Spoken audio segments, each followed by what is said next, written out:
নমস্কার সকলকে SL study ক্লাসের পক্ষ থেকে সকলকে স্বাগত। আমি আগেই ক্ষমা প্রার্থী, কারণ এত দেরিতে ভিডিও পোস্ট করার জন্য।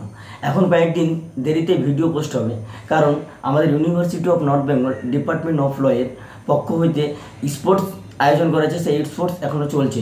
তো আগেই জানিয়ে রাখি যে আজকে ভিডিওটি করার মূল উদ্দেশ্য হলো, যারা আমরা এইচএস দেওয়ার পর অধীর আগ্রহে বসে আছি যে দাদা, অনেকে আমাকে কমেন্ট করছে ফেসবুকে, দাদা কবে ফর্ম ছাড়বে, University of north Bengal Jalpaiguri law কলেজের কবে ফর্ম পাবলিশ হবে। তো তাদের জন্য একটা দুর্দান্ত সুখবর যে জলপাইগুড়ি ল কলেজ তারা অ্যাডমিশন ফর্ম তারা ছেড়ে দিয়েছে, এবং তোমরা জলপাইগুড়ি ল কলেজের যদি ওয়েবসাইটে যাও তোমরা দেখতে পাবে 16/5/2025 থেকে 22/5/2025 পর্যন্ত তোমাদের জলপাইগুড়ি ল কলেজের অ্যাডমিশন ফর্ম ফিল আপ করতে পারবে। তো তোমরা দেরি না করে সকলেই ফর্ম ফিল আপ করে নাও। তো ফর্ম ফিল আপ করার আগে তোমরা এই বিষয়গুলি অলওয়েজ মাথায় রাখবে যে তারা কী কী এলিজিবিলিটি ক্রাইটেরিয়াগুলি দিয়েছে। তোমরা যদি সেই এলিজিবিলিটি ক্রাইটেরিয়াগুলির মধ্যে পড়ো, তোমরা অবশ্যই ফর্ম ফিল আপ করবে। আর জলপাইগুড়ি ল কলেজ সাধারণত দুই রকম কোর্স প্রোভাইড করে থাকে, এক বিএলএলবি অনার্স এবং বিএলএলবি জেনারেল, যেটা দুটোই কোর্স 5 ইয়ার্স ইন্টিগ্রেটেড কোর্স। ওকে, সো যে বিএলএলবি অনার্স যারা ভর্তি হবে, যারা মনে করছে বিএলএলবি অনার্সে যারা ভর্তি হবে,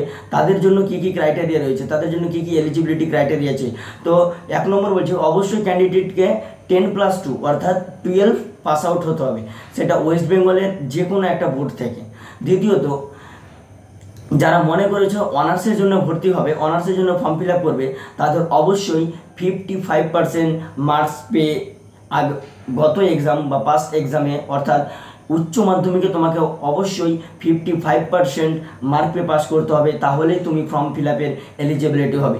এসসি এসটি যারা এছাড়াও রয়েছে, এসটি এসসি পিডাব্লিউডি, তাদের জন্য কিছুটা ছাড় রয়েছে 50%। তো ফর্ম ফিল আপ করার যোগ্য হবে যদি তোমাদের এইটুকু থাকে তাহলে।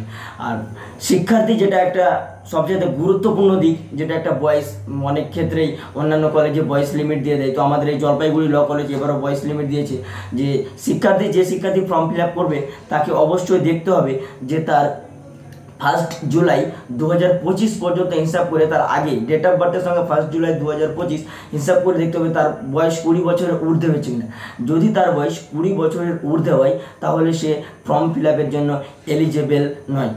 তারপরে এবং একটা গুরুত্বপূর্ণ নোটিশ যেটা পিডাব্লিউডি বা এসসি এসটি ক্যান্ডিডেটদের জন্য, যাদের বয়স বেশি হয়ে গেছে, মানে 20 বছরের চেয়ে বেশি হয়ে গেছে, যারা 24, 25 বা 23, 22 অর্থাৎ 20 থেকে 5 যোগ করলে 25 হয়, এই 25 বছর বয়সে যারা রয়েছে তাদের জন্য এটা একটা দুর্দান্ত সুখবর যে তারা এলিজিবিলিটি ক্রাইটেরিয়ার মধ্যেই পড়ে, যে তারা ফর্ম ফিল আপ করতে পারবে।